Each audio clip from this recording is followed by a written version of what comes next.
ইবাদতের সময় গাফেল হয়ে থাকি, তারপর আবার কেমনে বলি যে আল্লাহ আমার কেন রহমত বরকত নেই, আমার কেন রুজি রোজগারে বরকত নেই, খালি দুর্দশা লেগেই থাকে। তুমি তো আল্লাহর ইবাদতকে অস্বীকার করছো, আল্লাহকে ডাকার মধ্যে তোমার মন নেই, তুমি তো রসুলুল্লাহর পথেই চলো না, তারপরে আবার কিভাবে উন্নতি কামনা করো, ঠিক না?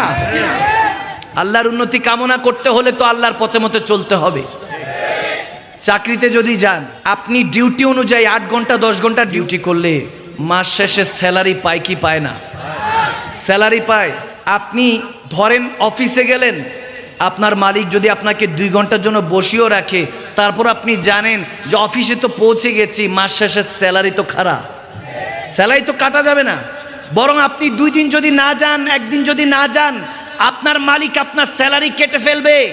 3 দিন 4 দিনের সময় তো ঘাড় ধাক্কা দিয়ে অফিস থেকে বেরও করে দিতে পারে। আপনি যেই আল্লাহর দুনিয়াতে আছেন, যিনি আপনার শ্বাস নিঃশ্বাস চালাচ্ছেন, আরে অন্ধকার ঘরের মধ্যে দরজাটা বন্ধ করে যখন গুনাহ করেন অন্ধকার করে, আপনিও জানেন ওই দরজার নিচে দিয়ে যিনি অক্সিজেন পাঠিয়ে দিয়েছে তিনি আপনার খবর রাখেন। সে আল্লাহ আপনার খবর রাখে, আপনি চান না চান। আরে 1 দিন 2 দিন 3 দিন অফিসে না গেলে আপনার মালিক আপনার স্যালারিটা কেটে রাখতে চায়, অথচ আপনি যখন নামাজটা আদায় করেন না, ঘুমিয়ে থাকেন, ফজরটা ঘুমিয়ে পার করতে থাকেন, রব্বুল আলামিন ফেরেশতাদেরকে ডাক দিয়ে বলে আমার বান্দা একটু পরে ঘুম থেকে উঠবে, তার ব্রেকফাস্টটা পাঠিয়ে দিও, সকালে নাস্তা দিয়ে দিও। ফেরেশতারা ডাক দিয়ে বলে আল্লাহ সে তো ফজর নামাজ পড়ে নাই, বলে পড়ে নাই, ক্লান্ত ছিল, বান্দা অনেক দুনিয়াদারিতে কষ্ট করেছে। ফেরেশতারা বলতে থাকে আল্লাহ আপনার নাফরমান বান্দা ফজর পড়ে নাই, বলে নাস্তা পাঠিয়ে দাও, না খেয়ে কিভাবে থাকবে? সমস্যা নাই, পরে কাজা আদায় করে নিবে। এভাবে সারা দিন চলে যায়, জোহর চলে যায় কাজা, আসর চলে যায় খেলাধুলার মধ্যে, আড্ডার মধ্যে, টঙের দোকানে, এভাবে যেতে থাকে। মাগরিব চলে যায়, জোহরের সময় আল্লাহ বলে লাঞ্চটা পাঠিয়ে দাও, বান্দা আমার না খেয়ে আছে, সেই সকালে 2-4টা খাবার খেয়েছে।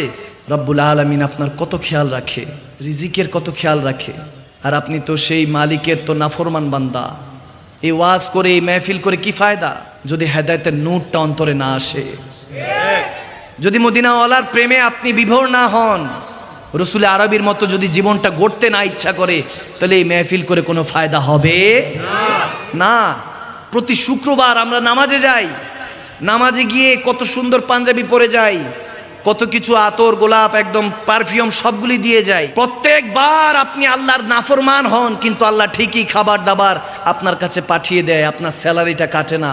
রব্বুল আলামিন সবসময় আশা করে আমার বান্দাটা আমার হবেই, একদিন না একদিন হবেই, বলেই রেখেছেন বান্দা তুমি একবার যখন ডাকো আল্লাহ, আমি 10 বার বলি ও বান্দা, ও বান্দা বলে ডাকি। তুমি হেঁটে হেঁটে আসলে আমি আল্লাহ দৌড়ায় দৌড়ায় যাই। সুবহানাল্লাহ। এমন মাওলা কোথায় পাবেন? সেই মাওলার দরবার থেকে আপনি নিজেকে ফিরিয়ে রেখেছেন। রসুলের শ্রেষ্ঠ উম্মত, এই যে ছোট ছোট বাচ্চারা উম্মতে মুহাম্মাদি সাল্লাল্লাহু তাআলা সাল্লাম, যে উম্মত হওয়ার জন্য ঈসা রুহুল্লাহ আসমানে অপেক্ষা করছে। সুবহানাল্লাহ। শ্রেষ্ঠ রসুলের একজন হওয়া সত্ত্বেও তিনি শেষ পয়গম্বর আমার মদিনাওয়ালার উম্মতের মধ্যে, গোলামির মধ্যে আসতে চায়। কেন? কারণ জানেন আমার নবীর উম্মতদের শান সবচেয়ে বেশি, ঠিক না?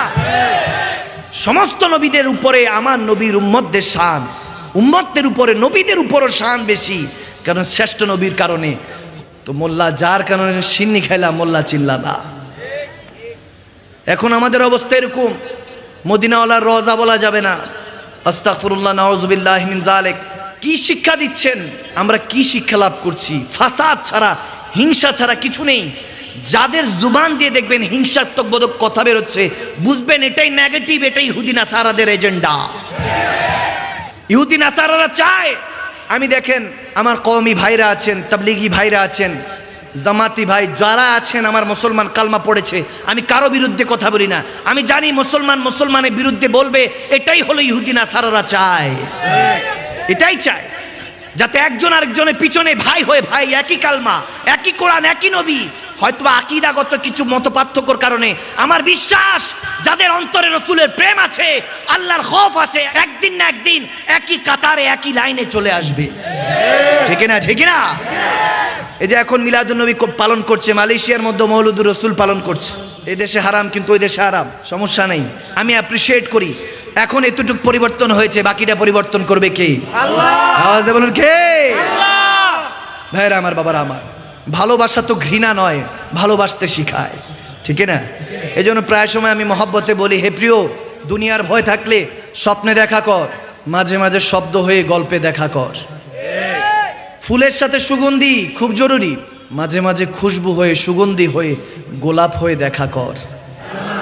ভালোবাসুন, অন্তর দিয়ে ভালোবাসুন, ভালোবাসতে শিখুন। ভালোবেসেই তো রাহমাতুল লিল আলামিন বিশ্বটা জয় করেছেন। আওয়াজ দেয় না, ঠিক না?